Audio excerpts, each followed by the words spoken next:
नमस्कार दोस्तों, आप सभी का एक बार फिर से स्वागत है हमारे चैनल दुर्गा भक्ति मार्ग में।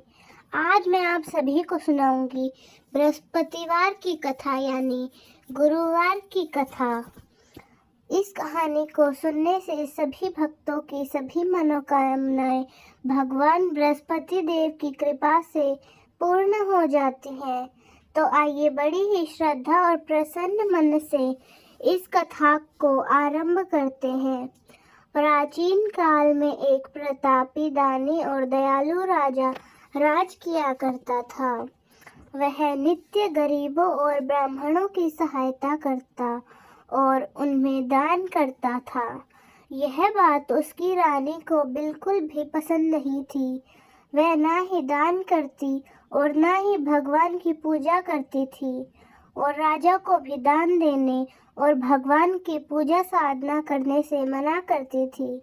एक दिन राजा जंगल में शिकार करने गया हुआ था तो रानी महल में अकेली थी।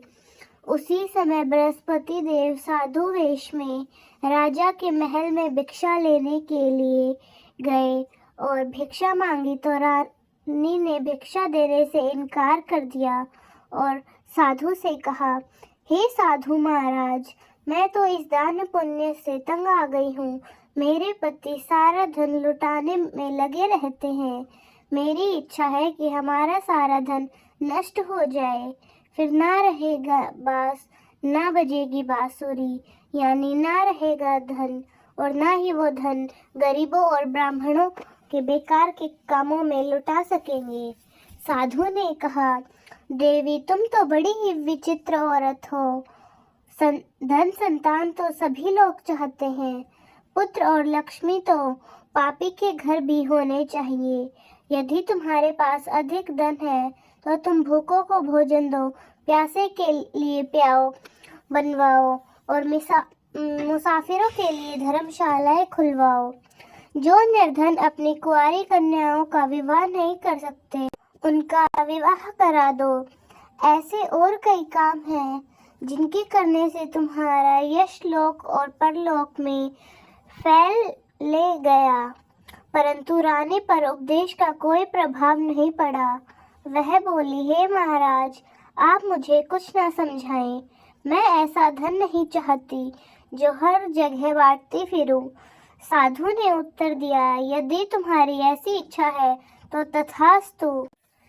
ऐसा करना कि बृहस्पतिवार को घर लीपकर पीली मिट्टी से अपना सिर धोकर स्नान करना, भट्टी जलाकर कपड़े धोना। ऐसा करने से आपका सारा धन नष्ट हो जाएगा। इतना कहकर वह साधु महाराज वहां से आलोक हो गए और साधु के अनुसार कई बातों को पूरा करते हुए रानी को केवल 3 बृहस्पतिवार ही बीते थे कि उसकी समस्त धन संपत्ति नष्ट हो गई। वो जन के लिए राजा का परिवार तरसने लगा। तब एक दिन राजा ने अपनी रानी से कहा कि हे रानी, तुम यही रहो, मैं दूसरे देश को जाता हूँ क्योंकि यहाँ पर सभी लोग मुझे जानते हैं, इसलिए मैं कोई छोटा कार्य नहीं कर सकता। ऐसा कहकर राजा परदेश चला गया। वहाँ वह जंगल से लकड़ी काट कर लाता और शहर में बेचता था। इसी तरह वह अपना जीवन व्यतीत करने लगा। उधर राजा के प्रदेश में जाते ही रानी और दासी दुखी रहने लगी। एक बार जब रानी और दासी को 7 दिन तक बिना भोजन के रहना पड़ा तो रानी ने अपनी दासी से कहा कि हे दासी, पास ही के नगर में मेरी बहन रहती है। वह बड़ी धनवान है। तो उसके पास जा और कुछ लेकर आ ताकि थोड़ा बहुत गुजार बसर हो सके। रानी दासी की बहन के पास गई। उस दिन गुरुवार था और रानी की बहन उस समय बृहस्पतिवार व्रत की कथा सुन रही थी। दासी ने रानी की बहन को अपनी रानी का संदेश दे दिया, लेकिन रानी की बहन ने कोई उत्तर नहीं दिया।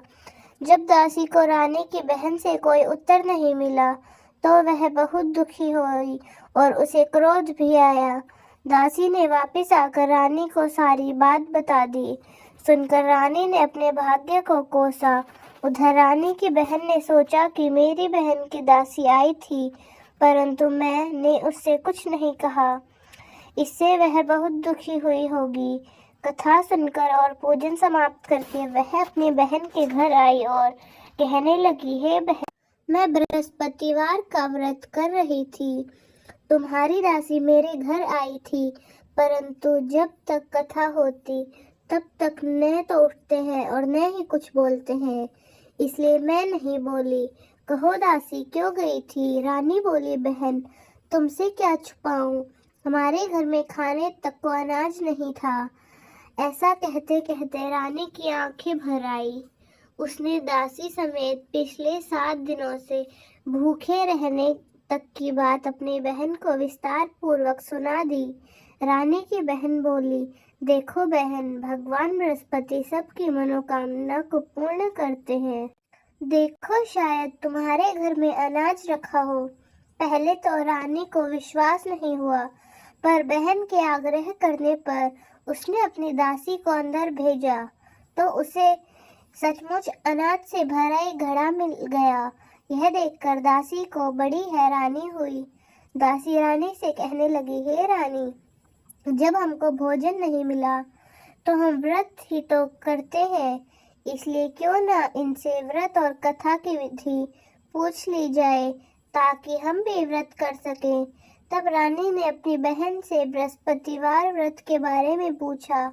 उसकी बहन ने बताया कि बृहस्पतिवार के व्रत में चने की दाल और मुनक्का से विष्णु भगवान का केले की जड़ में पूजन करें तथा दीप जलाएं, व्रत कथा सुने और पीला भोजन ही करें।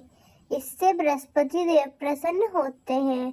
और व्रत और पूजन विधि बताकर रानी की बहन अपने घर वापस लौट गई। 7 दिन के बाद जब गुरुवार आया तो रानी और दासी ने व्रत रखा। घुड़साल में जाकर चना और गुड़ लेकर आई, फिर उसे केले के जड़ तथा विष्णु भगवान का पूजन किया।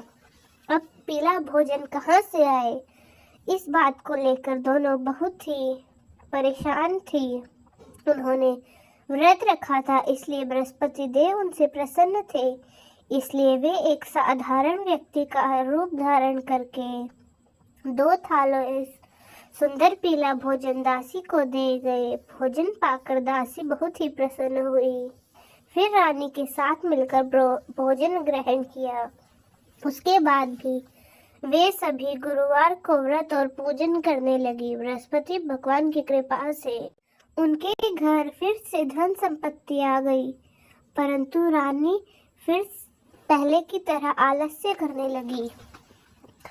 तब दासी बोली, देखो रानी, तुम पहले भी इस प्रकार आलस्य करती थी, तुम्हें धन रखने में कष्ट होता था, इस कारण भी धन नष्ट हो गया है, और अब जब भगवान बृहस्पति की कृपा से धन मिला है तो तुम्हें फिर से आलस्य होता है।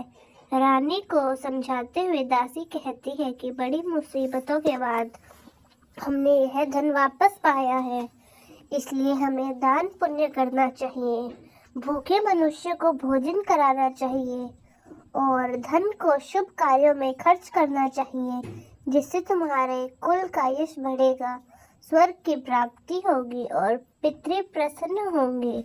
दासी की बात मानकर रानी अपना धन शुभ कार्यों में खर्च करने लगी, जिससे पूरे नगर में उसका यश फैलने लगा। उधर एक दिन राजा दुखी होकर जंगल में एक पेड़ के नीचे आसन जमाकर बैठ गया। वह अपनी दशा को याद करके व्याकुल होने लगा। बृहस्पतिवार का दिन था। एकाएक उसने देखा कि निर्जन वन में एक साधु प्रकट हुए हैं। वह साधु वेश में स्वयं बृहस्पति देवता थे। लकड़हारे के सामने आकर बोले कि हे लकड़हारे, इस सुनसान जंगल में तू इतना चिंता मग्न क्यों बैठे हो? लकड़हारे ने दोनों हाथ जोड़कर प्रणाम किया और उत्तर दिया, महात्मा जी, आप तो सबको जानते हैं, मैं क्या को है, यह कहकर रोने लगा और साधु को अपनी आत्मकथा सुनाई। महात्मा जी ने कहा, तुम्हारी स्त्री ने बृहस्पतिवार के दिन बृहस्पति भगवान का निरादर किया है, जिसके कारण रुष्ट होकर उन्होंने तुम्हारी यह दशा कर दी। अब तुम चिंता को दूर करके मेरे कहने पर चलो तो तुम्हारे सब कष्ट दूर हो जाएंगे और भगवान पहले से भी अधिक संपत्ति तुम्हें देंगे। तुम बृहस्पति के दिन कथा किया करो। 2 पैसे के चने मुनक्का लाकर उसका प्रसाद बनाओ और शुद्ध जल से लोटे में शक्कर मिलाकर अमृत तैयार करो। कथा के पश्चात अपने परिवार और सुनने वाले प्रेमियों में अमृत व प्रसाद को बांटकर खुद भी ग्रहण करो। ऐसा करने से भगवान तुम्हारी सभी मनोकामनाएं पूर्ण करेंगे। साधु के ऐसे वचन सुनकर लकड़हारा बोला, हे प्रभु, मुझे लकड़ी बेचकर इतना पैसा नहीं मिलता जिससे भोजन के उपरांत कुछ बचा सकूं। मैंने रात्रि में अपनी स्त्री को व्याकुल देखा है। मेरे पास कुछ भी नहीं है जिससे मैं उसकी खबर मंगा सकूं और फिर मैं बृहस्पति देव की क्या कहानी सुनूं। मुझको तो कुछ भी मालूम नहीं है।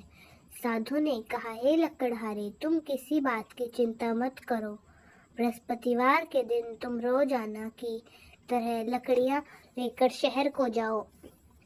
तुमको रोज से दुगना धन प्राप्त हो जाएगा, जिससे तुम भली भांति भोजन कर लोगे और बृहस्पति देव की पूजा का सामान भी आ जाएगा। बृहस्पति देव की कथा इस प्रकार है, सुनो। प्राचीन काल में एक ब्राह्मण था। वह बहुत निर्धन था। उसकी कोई संतान न थी। उसकी स्त्री बहुत मलिन के साथ रहती थी। वह स्नान नहीं करती थी, किसी देवता का पूजन नहीं करती थी। इससे ब्राह्मण देवता बड़े ही दुखी रहते थे। बेचारे कुछ भी नहीं कहते, किंतु उसका कुछ परिमाण नहीं निकलता। भगवान की कृपा से ब्राह्मण की स्त्री के कन्या रूपी रत्न पैदा हुआ। कन्या बड़ी होकर प्रातः स्नान करके विष्णु भगवान का जाप और बृहस्पतिवार का व्रत करने लगी। अपने पूजन पाठ को समाप्त करके विद्यालय जाती। अपनी मुट्ठी में जौ भर के ले जाती और पाठशाला के मार्ग में डालती जाती। जब ये जौ स्वर्ण के हो जाते तो लौटते समय बीन कर घर लेके आ जाती। एक दिन वह बालिका सूप में उन सोने के जौ को फकट कर साफ कर रही थी कि उसके पिता ने देख लिया और कहा, हे बेटी, सोने की जौ के लिए सोने का सूप होना चाहिए। दूसरे दिन बृहस्पतिवार के दिन इस कन्या ने व्रत रखा और बृहस्पति देव से प्रार्थना करके कहा, मैं आपकी पूजा सच्चे मन से करती हूँ। यदि मैंने आपकी पूजा सच्चे मन से की हो तो मेरे लिए सोने का सूप दे दो। बृहस्पति देव ने उसकी प्रार्थना स्वीकार कर ली। रोजाना की तरह वह कन्या जौ फैलाती हुई जाने लगी। जब लौटकर जौ बीन रही थी तो बृहस्पति देव की कृपा से सोने का सूप मिल गया। उसे वह घर ले आई। उसमें जौ साफ करने लगी, परंतु उसकी माँ का वही ढंग रहा। एक दिन की बात है कि वह कन्या सोने के सूप में जौ साफ कर रही थी।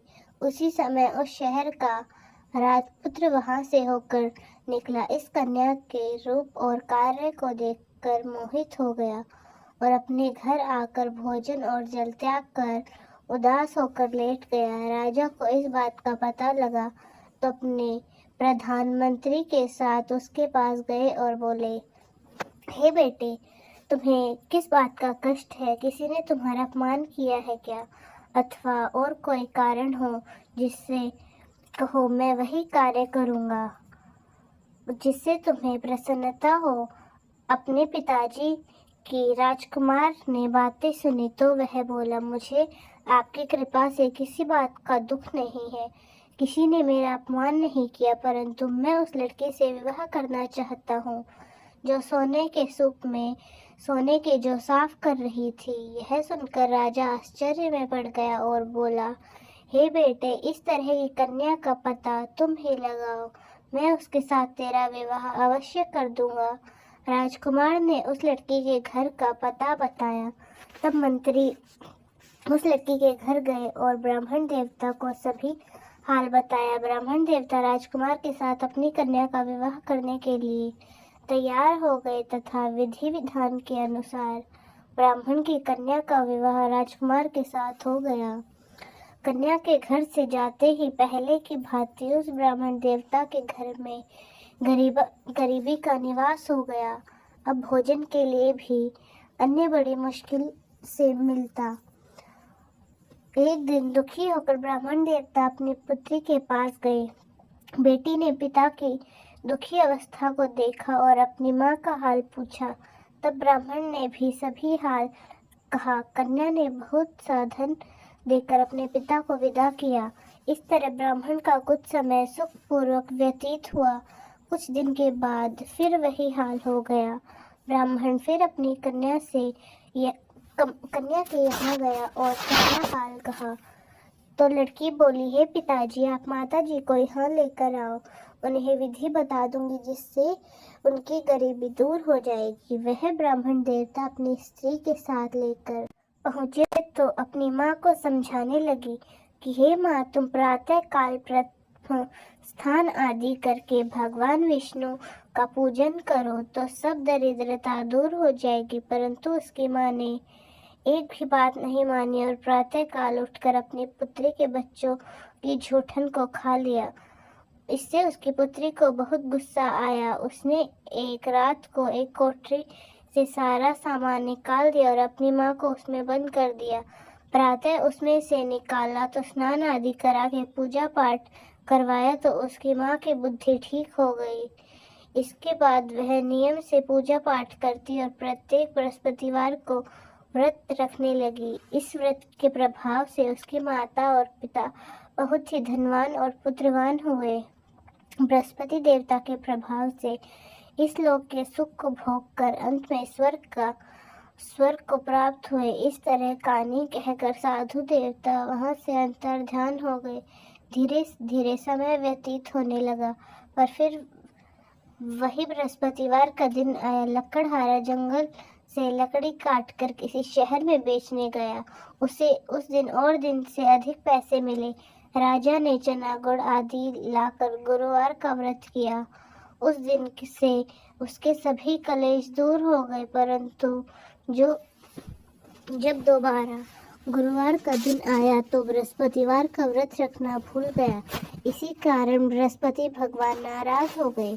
उस दिन उस नगर के राजा ने विशाल यज्ञ का आयोजन किया था तथा शहर में यह घोषणा कर दी थी कि जो भी मनुष्य अपने घर में भोजन न बनवाए न आग जलाए, समस्त जनता मेरे यहाँ भोजन करने आए। इस आज्ञा को जो न मानेगा उसे फांसी की सजा दी जाएगी। इस तरह की घोषणा संपूर्ण नगर में करवा दी गई।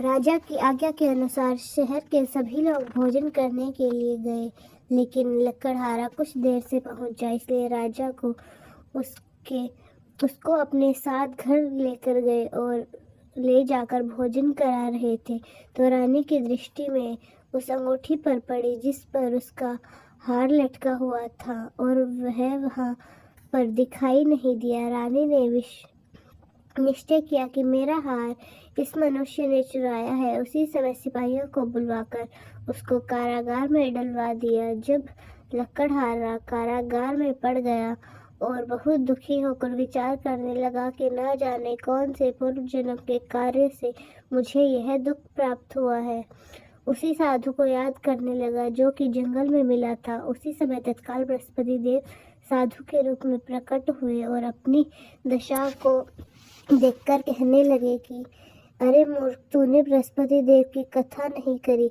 इस कारण तुझे दुख प्राप्त हुआ है। अब चिंता मत कर, बृहस्पतिवार के दिन कारागार के दरवाजे पर 4 पैसे पड़े मिलेंगे, उनसे तू बृहस्पति देव की पूजा करना, तेरे सभी कष्ट दूर हो जाएंगे। बृहस्पतिवार के दिन उसे 4 पैसे मिले। लकड़हारे ने कथा कही और उसी रात्रि को बृहस्पति देव ने उसे नगर के राजा को स्वप्न में कहा कि हे राजा, तुम जिस आदमी को कारागार में बंद कर रहे थे वह निर्दोष है, वह राजा है, उसे छोड़ देना। रानी का हार उस खूंटी पर ही लटका हुआ है। अगर तू ऐसा नहीं करेगा तो मैं तेरे राज को नष्ट कर दूंगा। इस तरह रात्रि के स्वप्न को देखकर राजा प्रातःकाल उठा और खूंटी पर हार देखकर लकड़हारे को बुलवाकर क्षमा मांगी और लकड़हारे को योग्य सुंदर वस्त्र आभूषण देकर विदा कर दिया। बृहस्पति देव की आज्ञा के अनुसार लकड़हारा अपने नगर को चला गया। राजा जब अपने नगर के निकट पहुंचा तो उसे बड़ा ही आश्चर्य हुआ कि नगर में पहले से अधिक बाग, तालाब, कुएं तथा बहुत सी धर्मशाला, मंदिर आदि बन गई है। राजा ने पूछा, यह किसका बाग और धर्मशाला है?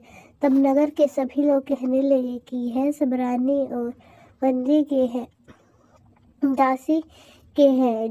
तो राजा को आश्चर्य हुआ और गुस्सा भी आया। जब रानी ने यह खबर सुनी कि राजा आ रहे हैं तो उन्होंने दासी से कहा कि हे दासी, देख राजा हमको कितनी बुरी हालत में छोड़ के गए थे। हमारी ऐसी हालत देखकर वह लौट ना जाए, इसलिए तू दरवाजे पर खड़ी रहे। जो आज्ञा के अनुसार दासी दरवाजे पर खड़ी रही। राजा आए तो उन्होंने अपने साथ लेकर आई। तब राजा ने क्रोध करके अपनी रानी से पूछा कि यह धन तुम्हें कैसे प्राप्त हुआ। तब उन्होंने कहा कि हमें यह सब धन बृहस्पति देव के इस व्रत के प्रभाव से प्राप्त हुआ है। राजा ने निश्चय किया कि 7 रोज के बाद वह सभी बृहस्पति देव का पूजन करते हैं, परंतु मैं प्रतिदिन में 3 बार कहानी और रोज व्रत करूंगा। अब हर समय राजा के दुपट्टे में चने की दाल बंधी रहती और दिन में 3 बार कहानी कहते। एक रोज राजा ने विचार किया कि चलो अपनी बहन के यहाँ हो आवे। इस तरह निश्चय करके राजा घोड़े पर सवार होकर अपनी बहन के यहाँ चलने लगा। मार्ग में उसने देखा कि कुछ आदमी मुर्दे लेकर जा रहे हैं। उन्हें रोककर राजा कहने लगा कि अरे भाइयों, मेरे बृहस्पति देव की कथा सुन लो। वे बोले, हमारा तो आदमी मर गया है, उसको अपनी कथा की पड़ी है। परंतु कुछ आदमी बोले, अच्छा कहो तुम्हारी कथा, हम भी सुनेंगे। राजा ने दाल निकाली और जब कथा आधी हुई तो मुर्दा हिलने लगा और जब कथा समाप्त हुई तो राम राम करके मनुष्य उठकर खड़ा हो गया। आगे मार्ग में उसे किसान खेत में हल चलाता मिला तो राजा ने उसे देखकर बोला, अरे भैया, तुम मेरी कहानी बृहस्पतिवार की कथा सुन लो। किसान बोला, जब तक मैं तेरी कथा सुनूंगा तब तक 4 हरैया जोत लूंगा। अपनी कथा किसी और को सुना। इस तरह राजा आगे चलने लगा। राजा के हटते ही बैल पछाड़ खाकर गिर गए और किसान के पेट में बड़ी जोर से दर्द होने लगा। उसी समय माँ रोटी लेकर आई। उसने जब यह देखा तो अपने पुत्र से सब हाल पूछा। बेटे ने सभी हाल कह दिया तो बुढ़िया दौड़ी दौड़ी उस घुड़सवार के पास गई और बोली कि मैं तेरी कथा सुनूंगी, तू अपनी कथा से खेत पर चलकर ही कहना। बुढ़िया के खेत पर जाकर कथा कही, जिससे सुनते ही वह बैल उठकर खड़े हो गए तथा किसान के पेट में दर्द होना भी बंद हो गया। राजा अपनी बहन के घर पहुंचा। बहन ने भाई की खूब मेहमान नवाजी की। दूसरे रोज प्रातःकाल राजा जाने लगा तो वह देखने लगा कि सब लोग भोजन कर रहे हैं। राजा ने अपनी बहन से कहा कि ऐसा मनुष्य जिसने भोजन नहीं किया हो मेरे बृहस्पतिवार की कथा सुन ले। बहन बोली कि भैया, इस देश में ऐसा है कि पहले यहाँ के लोग भोजन करते हैं, बाद में अन्य काम करते हैं। अगर कोई पड़ोस में हो तो देखा हो। वह ऐसा कहकर देखने चली गई, परंतु उसे कोई ऐसा व्यक्ति नहीं मिला जिसने भोजन न किया हो। अतः वह एक कुम्हार के घर गई जिसका लड़का बीमार था। उसे मालूम हुआ कि उनके यहाँ 3 रोज से किसी ने भी भोजन नहीं किया है। हे रानी ने अपने भाई की कथा सुनने के लिए कुम्हार से कहा। वह तैयार हो गया। राजा ने जाकर बृहस्पति देव की कथा कही, जिसको सुनकर उसका लड़का ठीक हो गया। अब तो रानी की प्रशंसा होने लगी। एक रोज राजा ने अपनी बहन से कहा कि बहन, हम अपने घर को जाएंगे, तुम भी तैयार हो जाओ। राजा की बहन ने अपनी सास से कहा तो सास ने कहा, हाँ चली जा, परंतु अपने लड़कों को मत लेकर जाना क्योंकि तेरे भाई की कोई औलाद नहीं है। बहन ने अपने भैया से यह बात कह दी, भैया मैं चलूँगी पर मेरा कोई भी बालक नहीं चलेगा। तो राजा बोला, जब कोई बालक नहीं चलेगा तो तुम जाकर क्या करोगी। बड़े दुखी मन से राजा अपने नगर को लौट आया। राजा ने अपनी रानी से कहा, हम निर्वश हैं, हमारा मुंह देखने का धर्म नहीं है और कुछ भोजन आदि नहीं किया है। रानी बोली, हे प्रभु, बृहस्पति देव ने हमें सब कुछ दिया है, वह हमें औलाद अवश्य देंगे। उसी रात को बृहस्पति देव ने राजा के स्वप्न में आकर कहा कि हे राजन, उठो, सभी सोच त्याग दो, तेरी रानी गर्भ से है। राजा की यह बात सुनकर उसे बहुत खुशी हुई। 9 महीने में उसके गर्भ में एक सुंदर पुत्र पैदा हुआ। तब राजा बोला, हे रानी, स्त्री बिना भोजन के रह सकती है पर बिना कहे नहीं रह सकती। जब मेरी बहन आएगी तुम उससे कुछ मत कहना। रानी ने सुनकर हाँ कर दी। जब राजा की बहन ने यह शुभ समाचार सुना तो वह बहुत खुश हो गई और बधाई लेकर अपने भाई के यहाँ आई। तभी रानी ने कहा, घोड़ा चढ़कर तो नहीं आई है, गधा चढ़कर आई है। राजा की बहन बोली, भाभी, मैं इस प्रकार न कहती तो तुम्हें औलाद कैसे मिलती। बृहस्पति देव ऐसे ही हैं, जैसी जिसकी मन में कामनाएं हैं सभी को पूर्ण करते हैं। जो सब दावना पूर्वक बृहस्पतिवार का व्रत करता है एवं कथा पढ़ता है अथवा सुनता है और दूसरों को सुनाता है, बृहस्पति देव उसकी सभी मनोकामनाएं पूर्ण करते हैं। तो दोस्तों, कैसी लगी आपको हमारी आज की कहानी? कमेंट्स में ज़रूर बताएं। धन्यवाद।